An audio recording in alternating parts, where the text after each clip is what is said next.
This is Barton Janke coming to you with George Smart at U.S. Modernist Radio. Mama don't allow no architecture around here. Mama don't allow no architecture around here. Oh, I don't care what Mama don't allow, gonna draw mine modern anyhow. Mama don't allow no architecture around here.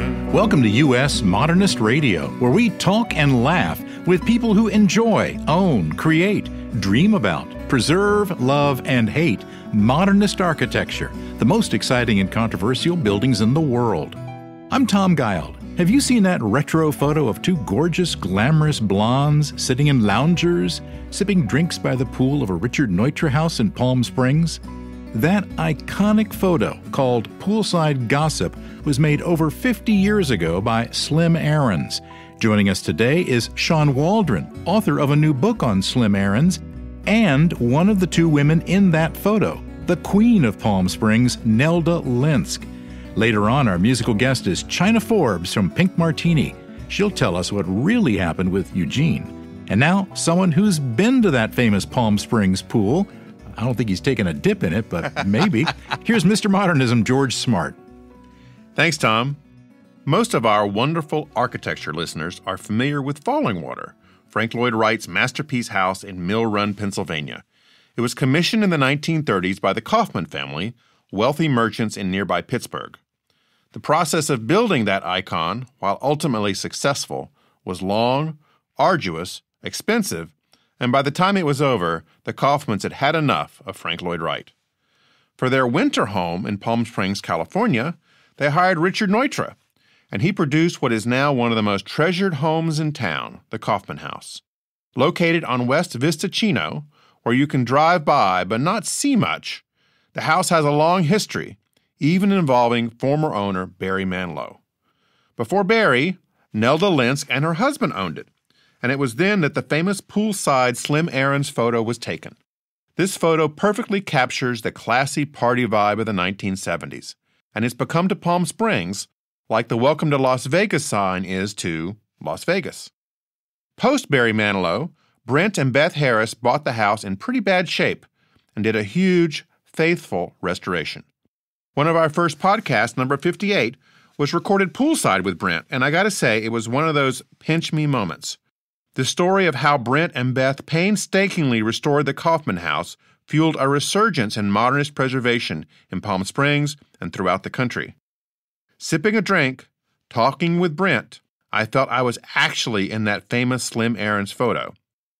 Brent is not quite a gorgeous, glamorous blonde. Nor are you. But at that precise moment, in time with that drink, by that pool, at that house, in that town, it was close enough.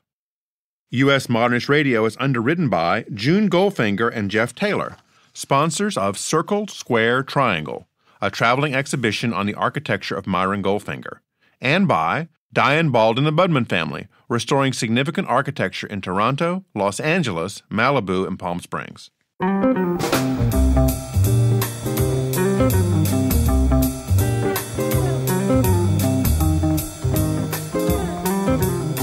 Shawn Waldron is the author of Slim Aarons Style. He is a New York photography curator of print sales and exhibitions at Getty Images, responsible for exhibitions and content at their gallery and overseeing their wall decor business. Returning podcast guest Nelda Linsk is a Palm Springs icon and the subject of one of Slim Aarons' most famous photographs, Poolside Gossip. A fashion, design, and real estate professional in her own right, Nelda has come to epitomize the glamorous lifestyle of Palm Springs in the 20th century. Here's George's conversation with Shawn and Nelda. Shawn, you work for Getty Images, so you don't have any shortage of photos to look at in putting together this book, do you? No, absolutely not. Slim's archive is housed in London, in our London facility, which is a state-of-the-art archival storage facility out sort of in East London. And believe it or not, I mean, we've never actually physically counted, but Slim produced over 750,000 photographs during his career. And so we're really just scraping the surface in terms of some of the content. I mean, there's so many incredible and iconic photos already, but for this book and even the previous book, I had the luxury and the opportunity to be able to dig into the archive and find new works that have never been seen before. So that's such a great part of working on these projects. So are the photographs in your new book new, or are they also seen in his other two books? So it's a mix of, there's about almost 500 pictures in the new book. It's quite large. It covers the full gamut of his career, but there's almost 150 that have never been seen before.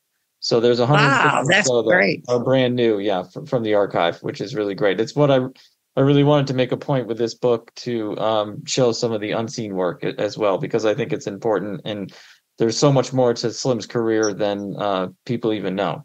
And how much room does it take to hold 750,000 images, Shawn? Well, I mean, actually, the facility in London has, believe it or not, about 80 million photographs in it. Wow. So Slim's 750,000 are just a couple aisles in what is a 2-story massive warehouse. Oh, that sounds like an archivist dream right there.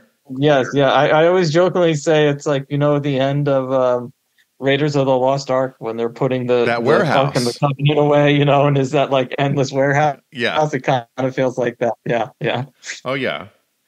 So tell us a little bit about Slim and his early career and how he came into photography. So Slim was born in New York City, actually, in 1916. He didn't come to photography until he enlisted in the Army in 1939, actually even before the war broke out. And so he started out, he wanted to be a photographer, and he figured this was his sort of best path to do that. And so he followed his older brother, who had enlisted in the Navy a few years before, and he enlisted in the Army, and he learned the photography trade there. While he was stationed at West Point, he was not enrolled at West Point. He was just stationed there as sort of the one of the house photographers on the base. By that point, the war had broken out, and he met Frank Capra, who was looking to recruit photographers and videographers and editors. They were launching Yank magazine, which was a magazine for the enlisted men, created by enlisted men. And so Slim was one of the first photographers who signed on to become a staff photographer to Yank.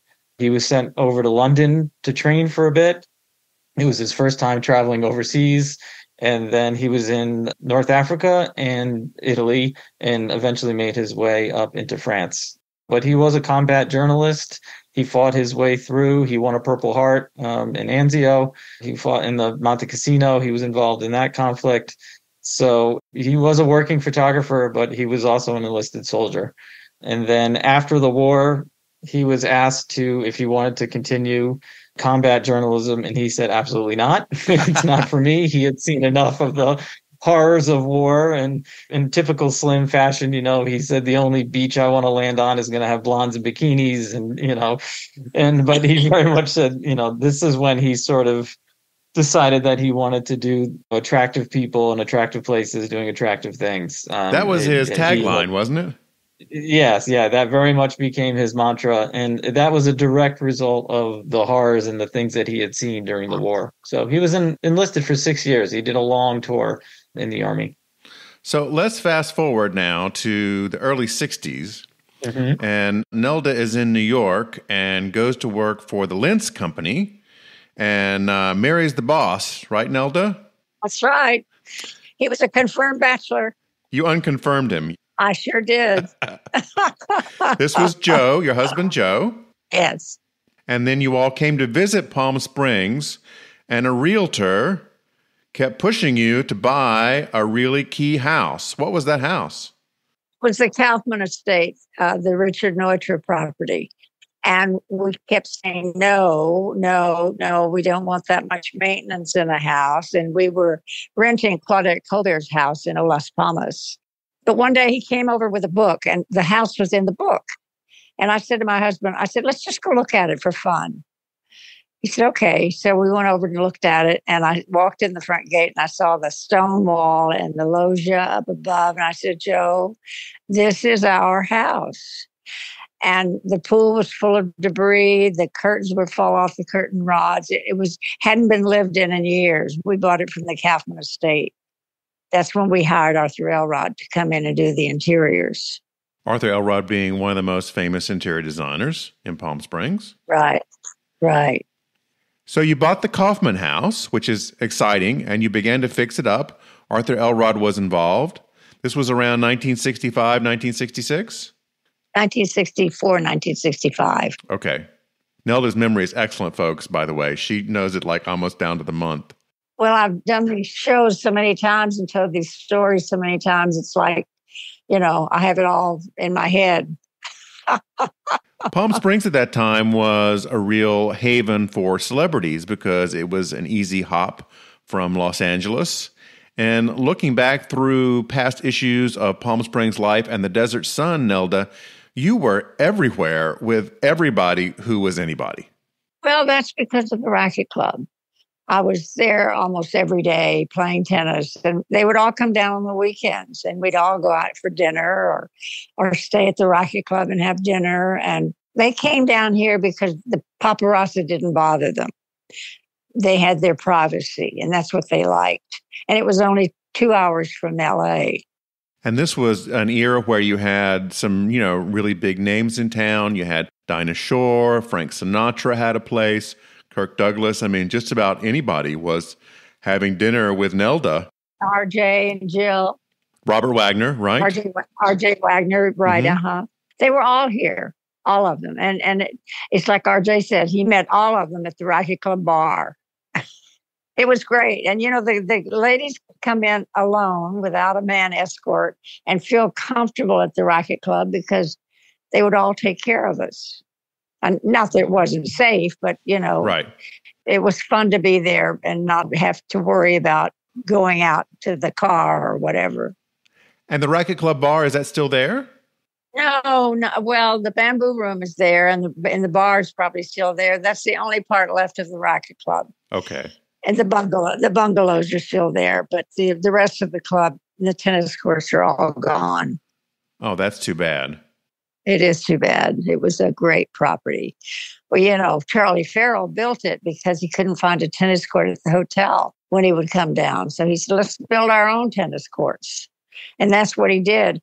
Unfortunately, it was in the wind belt of Palm Springs, down at the north end. Hard to play tennis in the wind. Well, the members should have all bought the tennis club that is in the middle of the town when the Racket Club folded. And we probably could have. Shawn, the famous picture that Nelda was in, Poolside Gossip, came along in 1970 and became one of Slim's most iconic images. Tell us about that photo. So it's interesting to hear Nelda talk about the Racket Club because Slim was in town for about a week on assignment for Holiday Magazine, covering Palm Springs, and he stayed at the Racket Club when he was in town. And so going back through his archive when I was working on this book, I found some stationery. Whenever he would go, he would always keep notes, and he would sort of pull things out of the newspaper or tear things out of magazines to kind of know what was happening in town.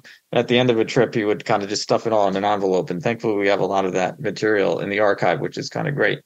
That's great. I found a little handwritten note on Racket Club stationery, and he had broken down his pictures for the week that he was going to make. And they were labeled views, houses, sports, and people. And I say in the book, like, if there is a Slim Aarons formula, that's it right there. I mean, views, houses, sports, and people. But it was interesting that all the categories had multiple entries under, except for houses. There was only one thing. It just said Neutra, because that was all he wanted to shoot that week. I mean, he knew exactly what he was going for, and that was the only house that he needed to get done. So it was interesting that he knew exactly what he was doing.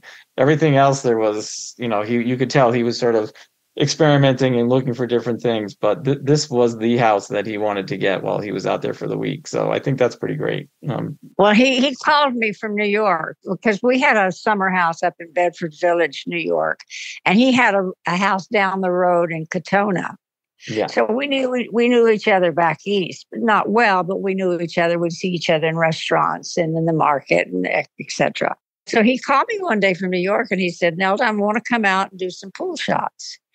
Call some of your friends, pull something out of your closet.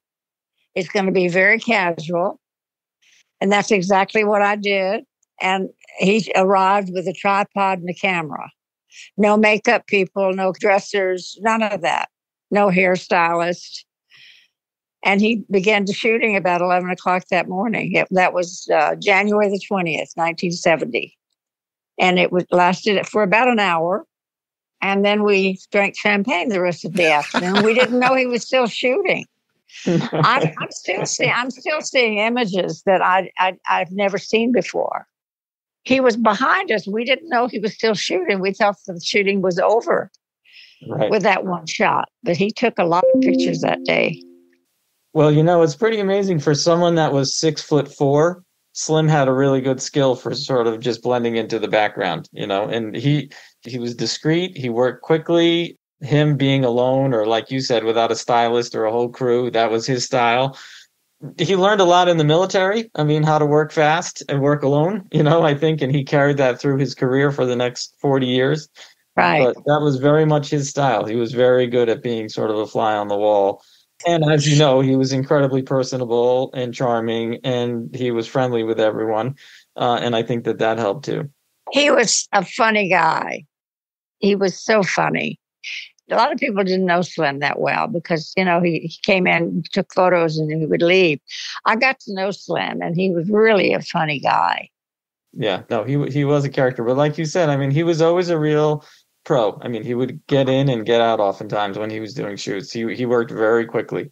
The people that he has photographed that I spoke to, they often say that, the whole thing was over in 15 minutes. I mean, he would scope it out beforehand, and he would get set up, and he would have his tripod set up, and there was no flashes. He used available light, 35 millimeter cameras, his Leica, and he moved quick and he worked fast. But he was very particular about staging a photo. Yes. I know I was in yellow that day, and the umbrella happened to be yellow, and our pool furniture was yellow and white, and he had to have yellow flowers. He had to have yellow sunglasses. He was very particular that way, and it worked. It worked. Yeah, he was very good at staging. Yeah. People love that photo. They all want to be in that photo because it's so inviting. It has our pool, it has our mountains, it has the sun. It's everything everybody wanted to do in those days. And to this day, I wish Slim was here today to enjoy all of the accolades that this photo gets. I mean, I get calls from all over the world, Beirut, New Zealand, Australia, saying, we have your photo hanging on our wall. Yeah. I know at Modernism Week, they come up to me and they say, we have you hanging on our wall, but we never dreamt we'd ever meet you. That touched my heart, really did touch my heart. Nelda, was this photo immediately famous, or did it take a while for it to get traction as such a pervasive image of the lifestyle there in Palm Springs? It took a while. When the second book of Slim's came out, I didn't think it would be in the second book. And there it was, 2-page spread. And it's more famous now than it was then. Absolutely. I mean, I don't know how many people have it hanging on their wall. A lot, I can tell you. Hanging on everybody's wall. That's a lot. I think it's in every rental house in Palm Springs that I've ever seen. If you go on Airbnb and look at the photos, there's Nelda somewhere in the house. And it's so funny because Dunn Edwards just did a new palette, and they named a new color Nelda Yellow. Really? That's delightful. Yeah, I love it. And they have, Chase was in a green and white jacket that day, Steve Chase. And they have Chase Green, and they have Elrod Red, and they have, Neutra Gray. And it's really a great palette. This photo has been so popular that I believe it was 5 years ago, Modernism Week recreated it in their main headquarters for the week. And people got to come and sit there with you and get their photo taken. That's when they had the house blown up in the background. Yes. Oh, I know. That was fabulous. People love that. They did that twice. And it was fun because it looked like we were sitting on the lawn right in front of the house. Yeah, and really hundreds or thousands of people showed up for this. Shawn, were you here in those days at Modernism Week? No, I've never been, actually. Oh, you haven't? Oh, well, I know, George, you're there every year. Yeah. Well, Shawn's going to have to make the pilgrimage. Yes, I know. Oh, I Shawn, say you every have year to, I'm you going have to to go. come. You have Yeah. to come this year. It's going to be fabulous. All right. Yeah, I'll have to do something with the book too, I think. It's the perfect opportunity. Oh, absolutely. Now, Shawn, since you have access to the archives directly, in reference to what Nelda was saying, there are more shots than just the one classic shot that everybody knows. There are how many? I mean, I've seen maybe 6 different versions, but how many are there? Oh, Well, I there mean, must be 50 or more. yeah, he took hundreds of pictures that day. So, I mean, there's rolls and rolls of pictures. So we pulled a bunch out a few years ago. We added maybe 12 more or so. Even in the new book, there's 3 chapters in the book. It's a chronological book. And within each chapter, I do sort of a deep dive into one particular photo shoot from each of the periods of his career. So, of course, this is the one for this period of his career. So even that on the page, I'm looking at it right now, there's 8 frames where we basically see the whole scene sort of unfold. So you start with the empty pool and the empty patio, and then you slowly see the people populate the scene. So you can actually almost play it like a movie stills, you see the whole scene unfold. Well, in the book called Slim Aaron's Women, there are like 6 or 7 pages of images, and a lot of them I hadn't even seen. Yep. And in Grace Homes, they have it all now on their computer. You can go into Grace Homes and they'll pull it up on their computer, and they have dozens of photos that you can see. That's correct. Shawn, was this Slim's most popular photo? Yes, it is now for sure. For sure. Absolutely. So what was number 2? Do you know his views of the pool at Eden Rock? No, I don't. So those for a long time have been sort of the second runner in terms of the most popular. Okay. For many years, it was the Kings of Hollywood shot. That was the black and white from New Year's Eve, 1957. And that sort of ties into the broader trends just in color photography versus black and white photography. I think these days black and white isn't as popular as color. For about 10 years, the Kings of Hollywood shot was the top shot. And then this one sort of came in. But to your point earlier about that and like Nelda was saying, I mean, this was just like everything else that Slim shot, was on assignment for a magazine. It was published in the issue of Holiday, and it ran about a year after it was shot. It didn't run until the following December. It was in the magazine because they would always stagger the seasons. He would shoot a summer spread during the summer and it wouldn't actually appear in the magazine until next summer, something like that. So this didn't run until December 1970. And it was a 2-page spread in the issue of Holiday, but it was just part of his whole story that he had done on Palm Springs. There were shots of Truman Capote. There was riding dune buggies out in the desert. There was the Palm Springs rodeo that he photographed. So there was a bunch of things that were sort of happening there. So this is just one picture from the mix. And it wasn't really until Getty bought the archive from Slim directly back in 1997. And then we started getting into doing the books and making fine art prints and selling prints and things like that, that this picture really picked up steam and became the sort of juggernaut that it is now. It is indeed a juggernaut. It's too bad I don't own it. It is. Yeah. I know. It's too bad I don't own it. I would love to have one. If I had known then what I know now, I would have asked Slim for it. He would have given it to me. Yeah, absolutely. Why didn't I get that photograph? You can visit Nelda when you're out in Palm Springs. She is everywhere, but you can particularly visit her star. She has a star on the Palm Springs Walk of Fame, which was put in 2018. It's very lovely. And I want to thank you both for joining me today. Thank you, Shawn. Thank you, Nelda. Oh, thank you, George. And nice meeting you, Shawn. And I hope to see you soon. Yes, I'll have to come see you in Palm Springs. Harvard grad China Forbes was born and raised in nearby Cambridge, Massachusetts. After she earned an equity card performing in New York theater productions, she joined Pink Martini as their lead singer. One of the most successful small orchestras in the world, crossing genres of classical, jazz, and pop, Pink Martini was founded by Thomas Lauderdale, and they've been touring for 30 years. In addition to performing, China has written songs, including the French-language hit Sympathique. In the U.S., you've probably sung along to her in Pink Martini's big hit, Hey Eugene. China has 2 solo albums, and her voice has been on television and in films The Nine and A Weekend Away.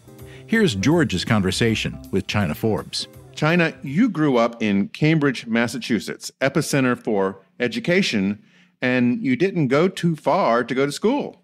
No, I didn't. I went just down the street. How far? Like a mile? About a mile. Yeah. To Harvard. I did. I went to Harvard.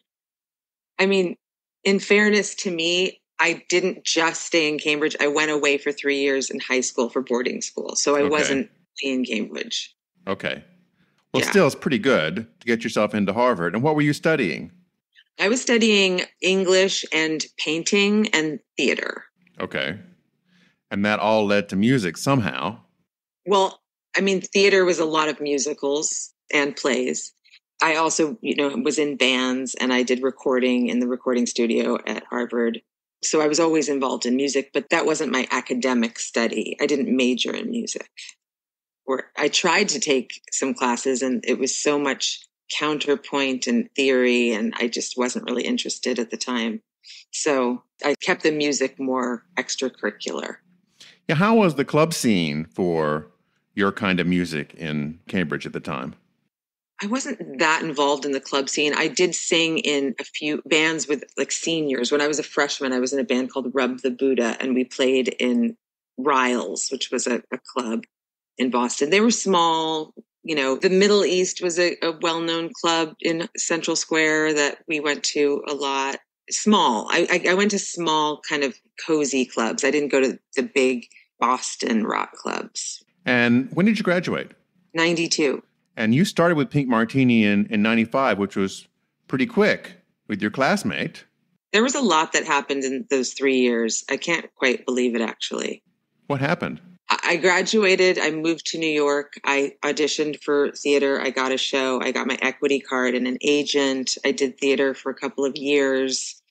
And then I decided along the way that I wasn't sure I wanted to stick with theater. And I really wanted to do music. And I made an album and put it out in 1995. And so just as my first solo album was coming out, Thomas Lauderdale, who had gone to Harvard with me, called me in a panic because he needed a singer for some very big shows in Portland that he had booked with his new band. And he convinced me to fly out to Portland to sing. And I did. And then it's like he got his hooks in me, and I kept getting asked back and coming back. And it was really fun, but it wasn't really what I saw myself doing, because I was doing singer-songwriter, folk rock, and Pink Martini was completely something else. But over time, we wrote a song together, and it became very well known in France. Was that Sympathique? Yeah. That is a beautiful song. Thanks. I understand it's become kind of an anthem for people who are upset with their jobs in France. Yes, on strike, they sing "I Don't Want to Work" in the street. They sing our song. So, things were happening with Pink Martini, and it's a long story. My father got cancer, and he died during this couple of years that I was commuting out to sing with Pink Martini. And after he died, I felt that I needed to just make a big change. And so I moved from New York City to Portland, Oregon. And I've been here ever since. And that's been the home base for Pink Martini, which has really become this worldwide phenomenon. It has. It's incredible now. It's almost 30 years. It's almost 30 years. It's coming up on 30 years. I know. It's very strange. And your group has performed, I think, pretty much every beautiful theater in the world? Practically. There's one missing. Which one? Radio City Music Hall. Oh, really? That's surprising. That's one of my dreams. Because you've done Carnegie Hall, I know. We have. Yeah, and I think we're doing it again next year. But I went to see a lot of shows when I lived in New York at Radio City Music Hall. Bette Midler and so many, I can't remember, but I just love the architecture of that hall. And it's interesting that when we play in Paris, we actually play at the Grand Rex, which it was designed by the same architect. So it has that beautiful arch, like the Hollywood Bowl. Right. Which is so pretty. I always think of the closing scenes of Bugs Bunny cartoons where it has that big arch at the end and it goes, "That's all, folks." Uh-huh. It's that same kind of structure. Right.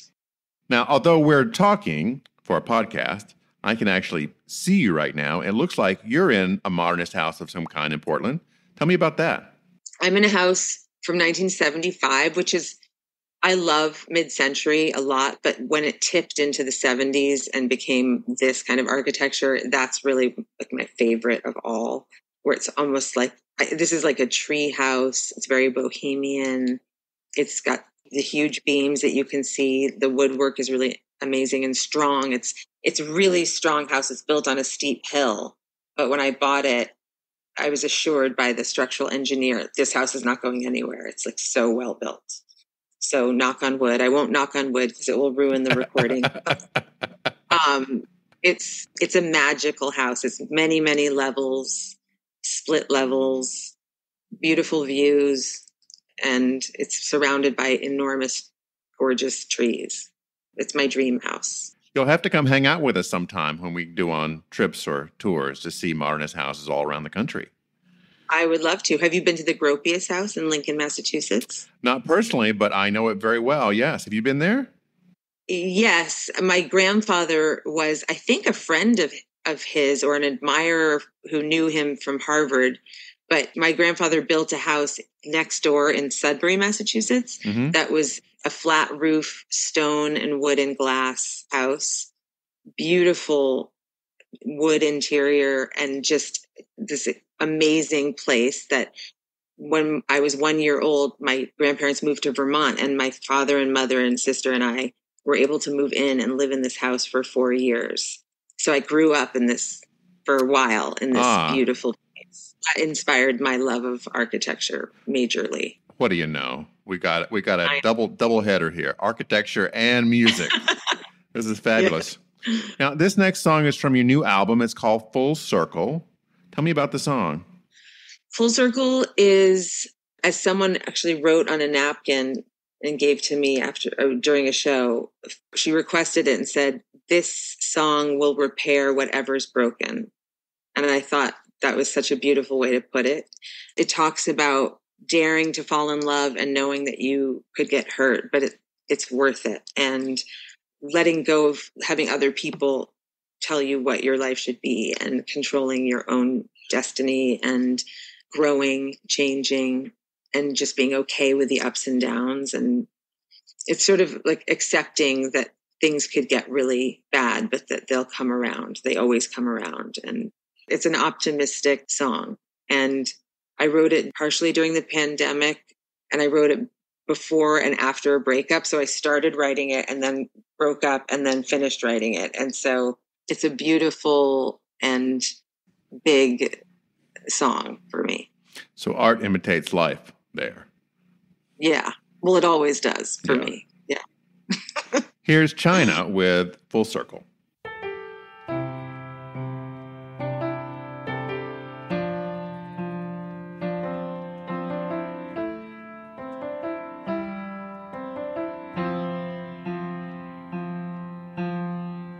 Anybody tell you this will be so easy?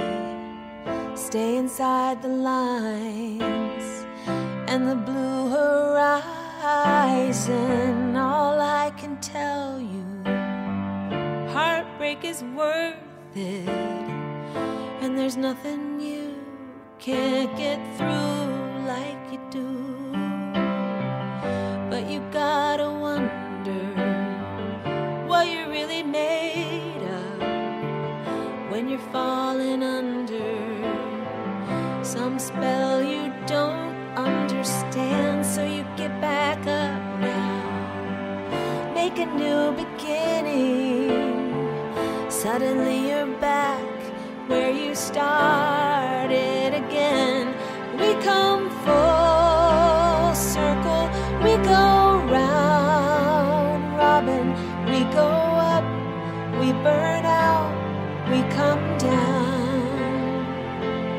I go Hail Mary, you go half Nelson. Never know when this place come back around. anybody hurt you, like it doesn't matter when the love is over. Was it just a dream and you thought you'd left those lonesome days behind you? They came back around, they came back around, they're coming round. We come full circle, we go round robin, we go up, we burn out, we come down. I go Hail Mary, you go half Nelson. Never know when this place come back around. Don't let go of the wheel, give it up, you'll fall down, because nobody else can turn your world around.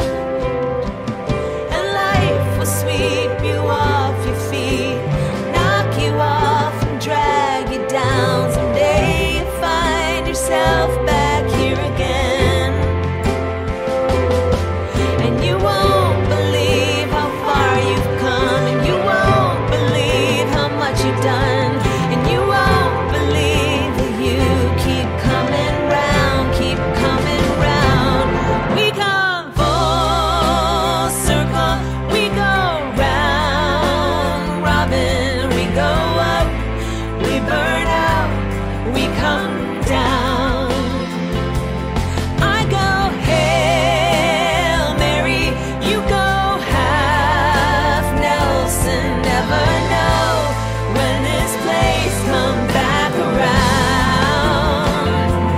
We come full circle, we go round robin, we go up, we burn out, we come down. I go Hail Mary, you go half Nelson. Never know when this place come back around, but you know that this place come back around, back around.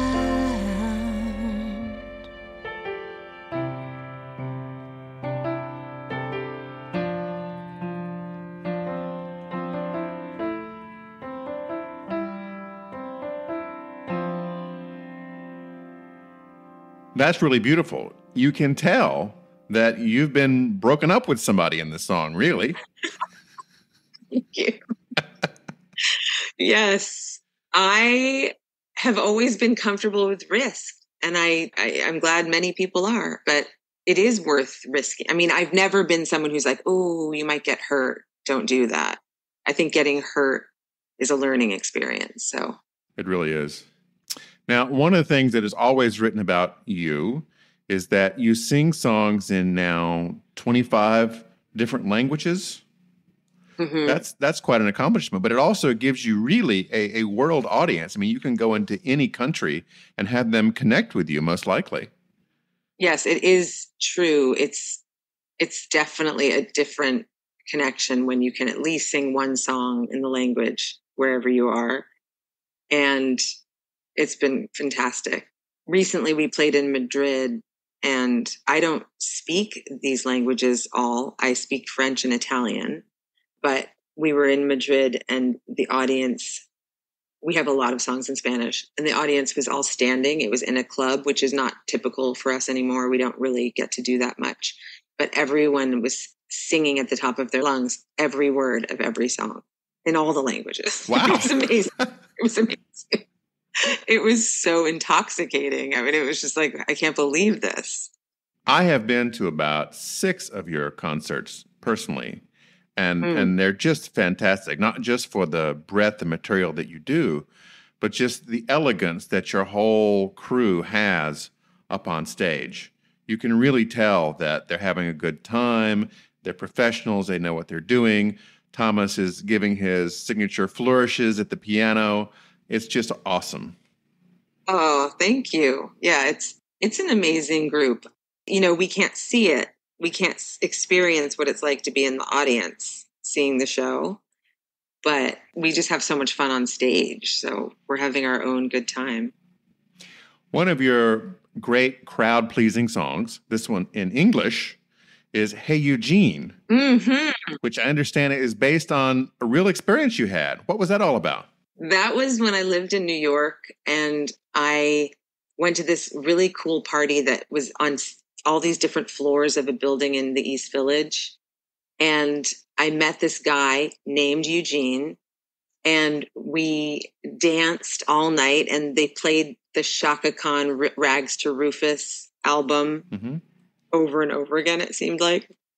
And we were dancing to that. We were dancing salsa. We were doing everything on the dance floor. And then at the end of the night, he had a friend who had passed out on the floor in the bathroom, and he had to help his friend, and he needed to leave, but he wanted my number. And he said, is it too soon if I call you Sunday?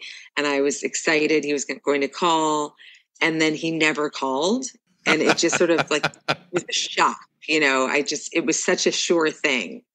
And honestly, years later, I realized I did write my number on a soggy paper towel. So maybe he couldn't read the number. Yeah. Wouldn't that be sad if after all of this time, how many times I've sung this song and people are mad at Eugene? It's like he couldn't read the number. But yeah, so that happened. I wrote the song. It originally was like a run-on sentence. It started out as a kind of a folky song on the guitar, and it just was like, and then this, and then that. It was very inspired by Suzanne Vega's Tom's Diner. Yeah, sure. She's like, and I'm waiting at the counter, and the guy on the corner, and he's doing this and that and that. It's just like a run-on sentence describing what she sees. So it was kind of like that. And then over the years, it got crafted more into the song it is today, which has a big chorus. Well, when you hear Pink Martini play this, of course, it's this big brassy sound. But what we're going to hear now is more of an acoustic version with some guitar. So here's China with the great song, Hey Eugene.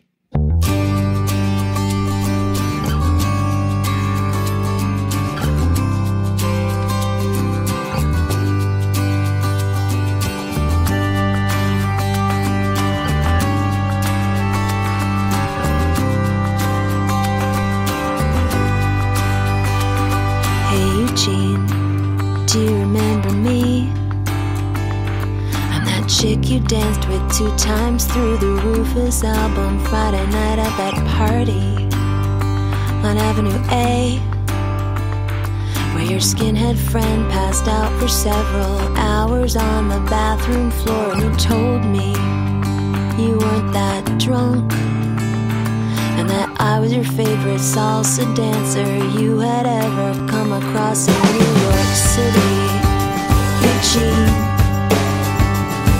Eugene, Eugene, I said hello. Eugene, are you there? Eugene, hey Eugene. Then we kissed. Once we lugged your friend into the elevator and went to write my number on a soggy paper towel, and the car went down. When we were finished making out, we noticed that your skinhead friend was gone, long gone. And you looked into my bloodshot eyes and said, is it too soon if I call you Sunday? Eugene, Eugene, Eugene, I said hello. Eugene, are you there, Eugene?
China, I use that line all the time just with people and appointments. I go, is it too soon if I call you Sunday?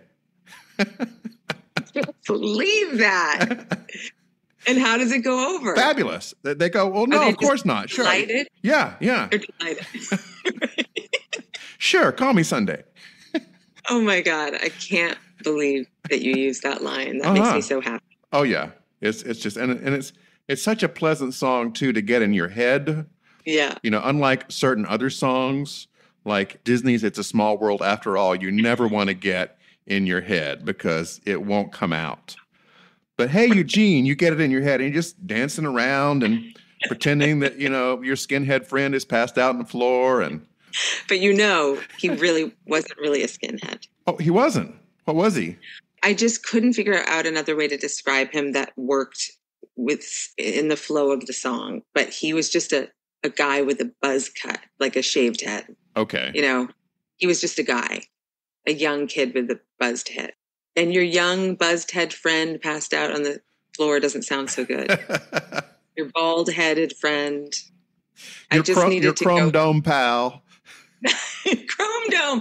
I didn't know about that one. Oh, yeah. I could have totally said Chrome Dome because that flows. Yeah, work that into the next version. Chrome Dome friend. You've got to write a song where you run into Eugene 20 years later. Well, I have another song that I haven't written yet. Okay. It's pretty funny. I don't know if it works as a song. It's a good story. Okay. Where I didn't run into Eugene 20 years later, but a year later, I saw him again at the same party. It was like this annual party. Yeah. And he was on crutches. He broke his ankle. And he danced with me on crutches again, and then asked for my number again. And I had been performing this song in East Village clubs. Since between that whole year, parties. Right? Yeah. Yeah. Yeah. And he was like, can I get your number? And this time I wrote it sort of like, sure, here's my number. I know you're not going to call. You bastard. And he didn't call again. But then, this is a long story. It's good. I like this story. Keep going. Then my West Village apartment, my phone line suddenly was acting weird. And when I would pick up, I would hear people talking. And then people would call for someone named Richard all the time. Is Richard there? No, this is wrong number. So one day I picked up and someone was on the line and I was like, who's this? And they were like, it's Sid. She was like, who's this? And I was like, it's China. And she said, oh my God, Richard, it's China. It's China on the phone. And they came to the line and said, I've been getting so many calls for you. And we realized our lines got crossed. Oh, so Eugene was calling. Well, then they said, oh, by the way, Eugene called. They took a message. Can you believe it? That is a great story. And then they gave me his number and I called him. And he said that he was meeting friends at a bar downtown and I should come. And I was like, maybe I'll come. And I didn't go. Yeah. Well, he wasn't very committed. I don't know. It could have been the soggy paper towel. It could have been. Poor guy. Yeah, if he'd only known he's been memorialized in song all over the world. I know. I don't know if he knows. China, this has been just delightful. Thank you so much for spending time with us, and I'm glad to know you're an architecture fan. Oh, yes. Major. If I weren't a singer, I'd be an architect. Thanks for listening. U.S. Modernist Radio is underwritten by June Goldfinger and Jeff Taylor, sponsors of Circle, Square, Triangle, a traveling exhibition on the architecture of Myron Goldfinger, and by Diane Bald and the Budman family, restoring significant architecture in Toronto, Los Angeles, Malibu, and Palm Springs. Okay, Tom, close us up. Visit usmodernist.org's massive archives to listen to our past shows, discover documentation of 20,000 significant modernist houses, and access 4.3 million pages of classic 20th century architecture magazines. U.S. Modernist Radio is produced by Soundtracks Recording Studios in Raleigh, North Carolina. Our theme song is performed by George Smart and Robinson Earl. Kelly Policelli handles guest research. U.S. Modernist Radio is a production of Modernist Archive Incorporated, a nonprofit educational archive for the documentation, preservation, and promotion of modernist residential design. I'm Tom Guild. George and I will be back soon with another edition of U.S. Modernist Radio. Would it be too soon if I called you Sunday, Eugene?